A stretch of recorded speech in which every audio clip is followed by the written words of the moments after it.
Join us as we revisit Singapore and I cover the common questions, tips and advice for first-time visitors.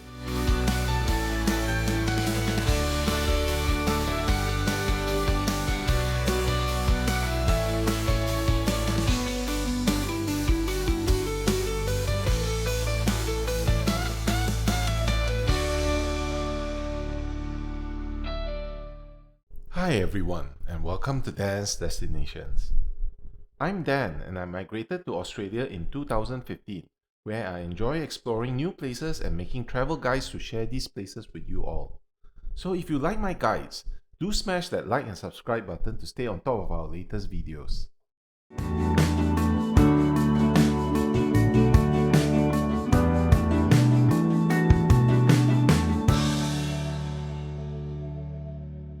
Hi everyone, and welcome to Dan's Destinations. I'm heading back to Singapore, and I thought I'd do a guide for first-time visitors covering airport arrivals, transportation, money changes, and other common questions that will have you navigating Singapore like a seasoned local. So I just touched down in Changi Airport.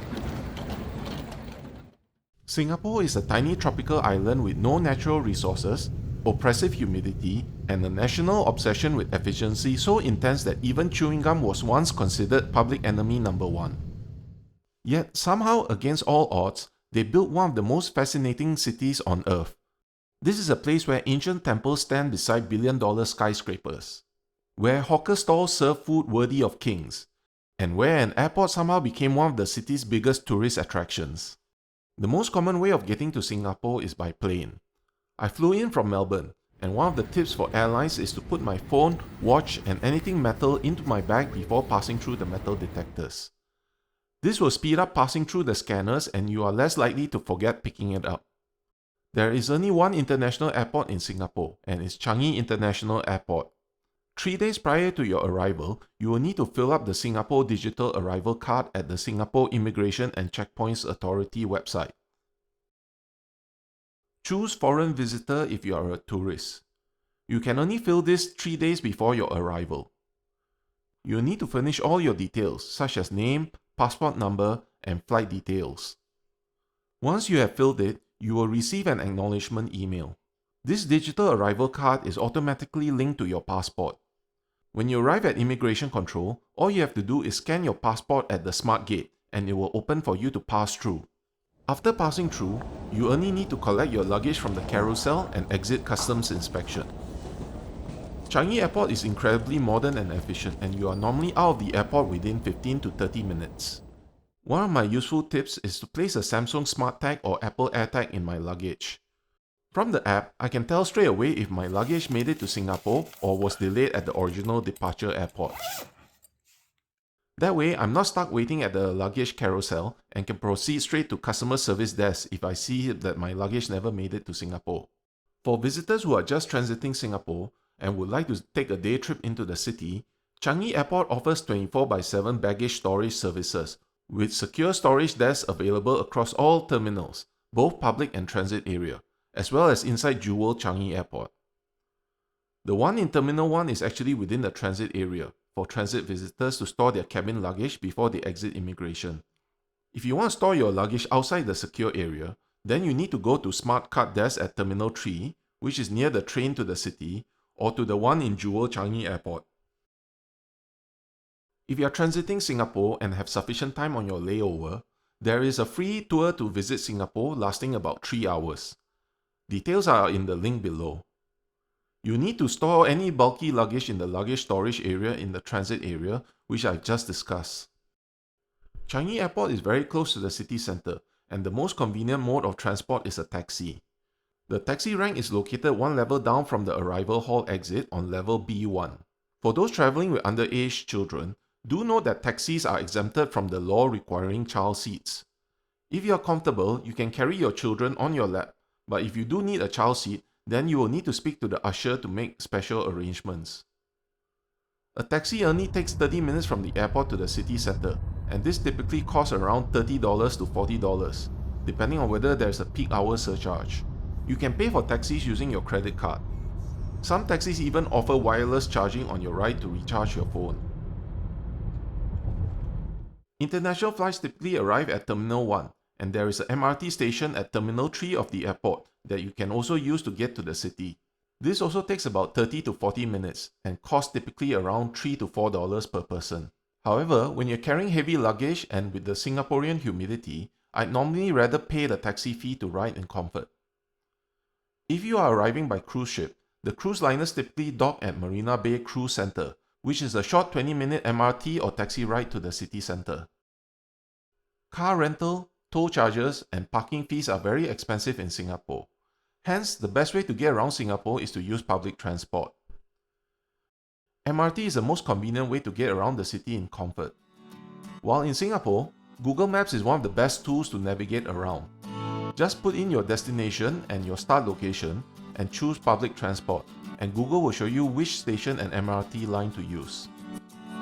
It will even tell you which station entrance to go in and exit via.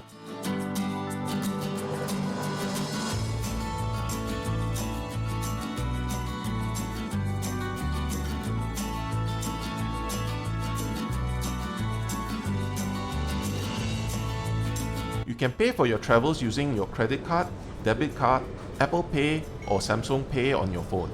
Just use it to tap on at the entry and tap off at the destination station. Do note that a single credit card can only be used for one traveler, as you have to tap on and tap off using the same card. If you are traveling with family or children who do not have a credit card or debit card, you can buy the EZ-Link prepaid card, which costs about $10, which comprises $5 non-refundable card cost and $5 of usable value. You can buy this at the MRT stations, including the Changi Station or 7-Eleven convenience stores. They also have a Singapore Tourist Pass to allow you to bundle some attractions with your transport card.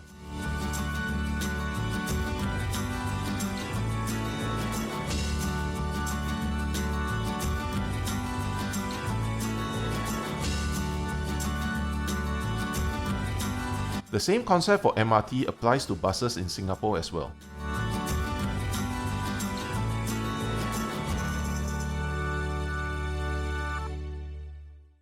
Another convenient way to get around is to use Grab to hail private cars or taxis.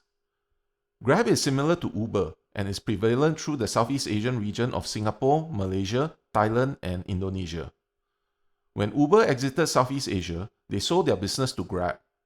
All you need to do is link your credit card to the Grab app and call for a hire car anywhere in Singapore. Just set your destination and your pickup point and it will show you an estimated fee. However, if you use it to call a taxi, you will need to pay for the taxi separately as they will be using a meter. Another app that you can use to call taxis is ComfortDelGro. They originally provided only metered taxis, but now have included private hire cars as well, similar to Grab. The heat and humidity in Singapore can be extremely high, and walking around can quickly tire you out. Fortunately, another easy way to get around are shared bicycles. There are two main providers, Anywheel and HelloRide. It typically costs around $1 every 30 minutes. To use them, just download the app and view the map to find the closest bicycle. Walk to the bicycle and scan it using the app and this will unlock the bicycle. Note that the app doesn't always refresh the location of the available bicycles in a timely manner. You can then cycle to the closest bicycle parking near your destination. There, you can lock the bicycle and then scan the QR code next to the parking bay. If you don't park near the parking bay, there will be an additional $5 convenience fee tagged to your bill. This is to reduce indiscriminate parking of bicycles and creating a nuisance. I'll be covering more of this in my next video on cycling around Singapore, so do subscribe to stay updated on it. While your mobile phone provider may provide international roaming, I find that a local prepaid SIM is much more economical. The three major mobile phone providers in Singapore are Singtel, M1, and StarHub, and they offer a range of tourist-specific prepaid SIM plans for visitors. You can buy these prepaid SIM cards or eSIM at specific kiosks at Changi Airport or at one of the many 7-Eleven convenience stores throughout the city. Do note, however, that due to recent changes in the laws, you will need to bring your passport with you to these kiosks or 7-Eleven stores to register your prepaid SIM in order to get a local number for making local calls. If you buy the eSIM online or buy the prepaid SIM without registering at 7-Eleven, you will be forced to register it online to use it and will be restricted only to mobile data or mobile internet. You will not be able to make local calls. If you only need mobile data, you can buy the eSIM online before you arrive in Singapore. Singapore is a mix of old world and new world modernity. Quite a number of places still run on cash or the local e-wallet app, especially the street food vendors, hawker centers, and food courts. Therefore, you should bring some cash when you visit Singapore. Generally, I find changing foreign currency to be cheaper in Singapore, as there are more money changers here due to it being a regional hub, and hence, competition is much higher. A great way to find a money changer is to use Google Maps to search for money changers near me.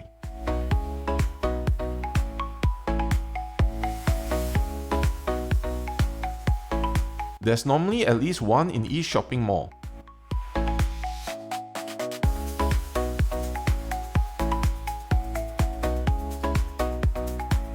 Just avoid changing money at the airport, as these have the worst rates. Accommodation in Singapore can be quite expensive, and there's no Airbnb in Singapore. The best way to search for hotels or service apartments is via Google Maps. I normally search for a hotel near an MRT station for ease of travel. Some of my favorite hotels include 𝗟𝗡𝗡𝗞𝗦 by Fraser's China Square, which is next to the Chinatown MRT. I previously stayed here and found it exceptionally good.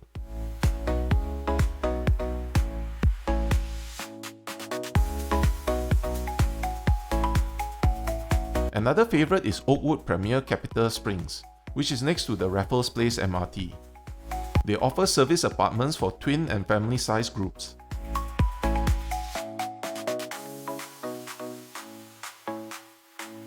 There's also 𝗣𝗥𝗢𝗚𝗏𝗗𝗗 Singapore City Centre, which is near Chinatown and can have some good offers occasionally.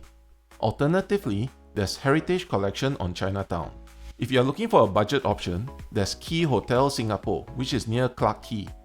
If you have the budget and would like to splurge, there's the Fullerton Hotel Singapore, a grand 5-star hotel right on the riverbanks that used to be the General Post Office.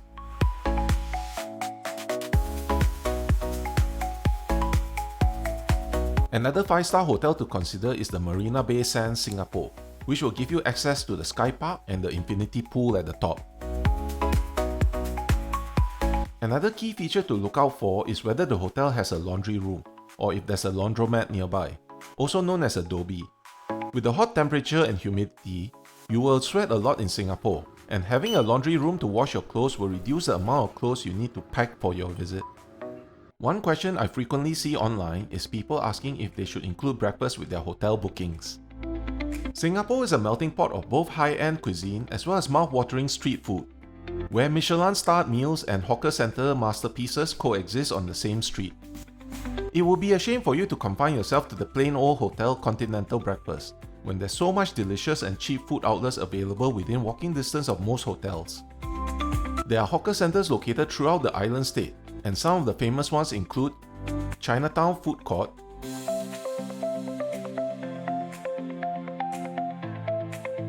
Maxwell Street Food Centre,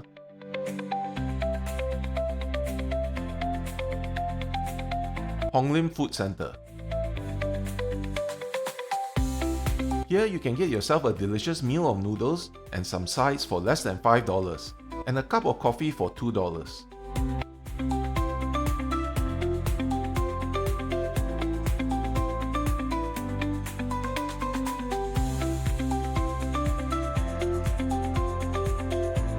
𝗨𝗡𝗏𝗡𝗗𝗏 is also another famous food court, but locals find that it is pretty much a tourist trap these days, with mediocre food and small portions.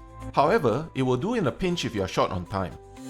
They are famous for their satay street, which opens around 6 PM onwards.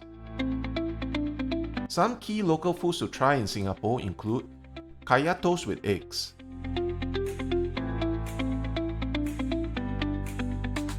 curry puff, a deep-fried pastry filled with potato and chicken curry paste, laksa, a bowl of noodles submerged in a rich coconut broth,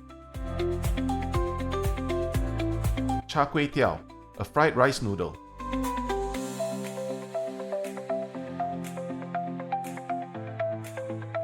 wonton noodles,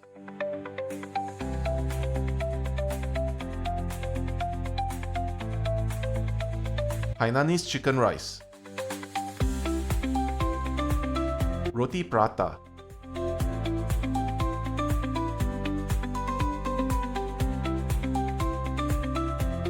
chendol, durian, the king of fruits, is rich, creamy, and will leave you with a breath that smells like you've been French kissing week-old roadkill.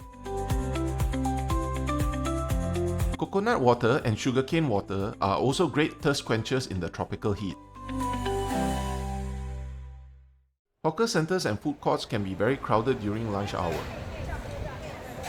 Therefore, there's a local culture of people leaving a packet of tissues or an umbrella on the table to reserve the table before they go to purchase their food. If you see an empty table with a tissue on it, it normally means it is reserved. Another key cultural norm here is to return your empty plates and trays to the designated area after you have finished your meals. It was even made into a law in Singapore that you need to return your plates and trays to the return area at the food courts. Public drinking water fountains are not common in Singapore, as most people either pack their own water bottles or would buy drinks from the numerous local 7-Eleven or the many food courts. It is a good idea to pack your own water bottle and fill it up from your hotel before you start the day. Another cultural norm is that tipping is not a common practice in Southeast Asia. Therefore, you do not need to calculate or leave a tip when eating out. Most restaurants or hotels may charge a service fee for the wait staff or cleaners, but this will show up in your bill, typically as a 10% service charge. As a general rule, if it's not on your bill, you do not have to tip. This removes the guesswork on how much to tip. This will be on top of the Singapore GST, which is 9%. However, all the prices you see on the menu or display is normally already inclusive of the GST. You just see it separately itemized on your bill when you pay. Most hawker centers are not air-conditioned. A useful tip I found is to buy one of these small portable fans to stay cool. You can find them in Chinatown, Sim Lim Square, or Mustafa Center. Another popular question people have asked are what are popular souvenirs or gifts to bring back from Singapore? Irvin's salted egg fish skins,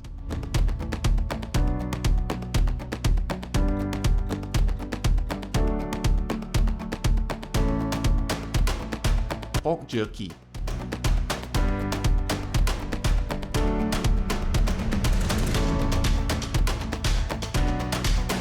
Dubai chocolates or 𝗟𝗡𝗡𝗏,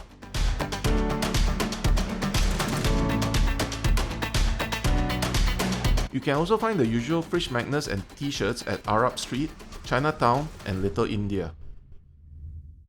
Singapore is a place where tropical jungle and futuristic architecture collide in a spectacular way. The following are some of the key attractions in Singapore. You can find it on the Google Maps link in the video description. The Merlion, the half-lion, half-fish statue that is Singapore's tourism mascot. It is a favourite spot for tourists to do their obligatory drinking photos. The Marina Bay Sands, the building that looks like somebody balanced a cruise ship on top of 3 skyscrapers and somehow convinced engineers it was a sensible idea. Opposite the hotel, the Spectra light show turns the waterfront into a dazzling display of lasers, fountains, and music. Water shoots into the sky. Lights dance across the bay. And everyone suddenly forgets they've been sweating through their shirts since breakfast. Beside it, the Rain Oculus is a giant whirlpool in front of the luxury shopping center. Because apparently ordinary shopping wasn't exciting enough. Nothing says, I'd like to buy a watch, quite like standing next to a swirling portal that looks capable of summoning sea monsters. Gardens by the Bay, the place where Singapore collectively decided that regular trees were simply too boring. At night, the Garden Rhapsody transforms the grove into a spectacular light and sound show. Fort Canning Tree Tunnel is an Instagrammer's dream. However, do arrive early and be prepared for the queues. Singapore Flyer, at 165 meters tall, remains one of the largest observation wheels in the world. From the top, you see the entire city skyline, Marina Bay, the busy port, and on a clear day, even parts of Malaysia. For a fun and quirky river cruise, there's Duck Tours, a refurbished military amphibious vehicle that spends half the tour driving through the city streets before launching directly into Marina Bay. At Clarke Quay, you find G-Max Reverse Bungee. Traditional bungee jumping involves falling down. Singapore looked at the concept and said, not enough trauma. Instead, you're launched into the sky at terrifying speeds, while your soul temporarily remains on the ground filling out paperwork. No visit to Singapore would be complete without Chinatown. This historic district is a glorious collision of heritage, culture, and food. Traditional shophouses line the street, red lanterns hang overhead, and every corner offers something delicious. At the heart of Chinatown stands the Buddha's Tooth Relic Temple. Completed in 2007, this magnificent temple houses what is believed to be a sacred relic of Buddha, his tooth. Then there's Mustafa Center. Open 24 hours a day, it sells electronics, jewelry, luggage, groceries, perfume, watches, clothing, and possibly spare parts for a nuclear submarine.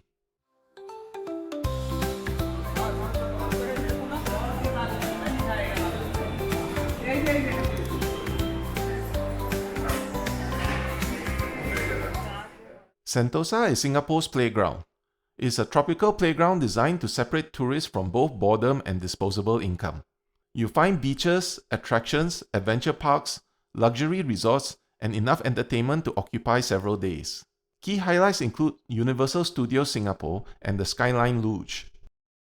Finally, before leaving Singapore, make sure you experience Jewel Changi Airport. It is a shopping complex just outside Terminal 1, and at its center stands the Rain Vortex, the world's tallest indoor waterfall, plunging 40 meters through the middle of a lush indoor forest.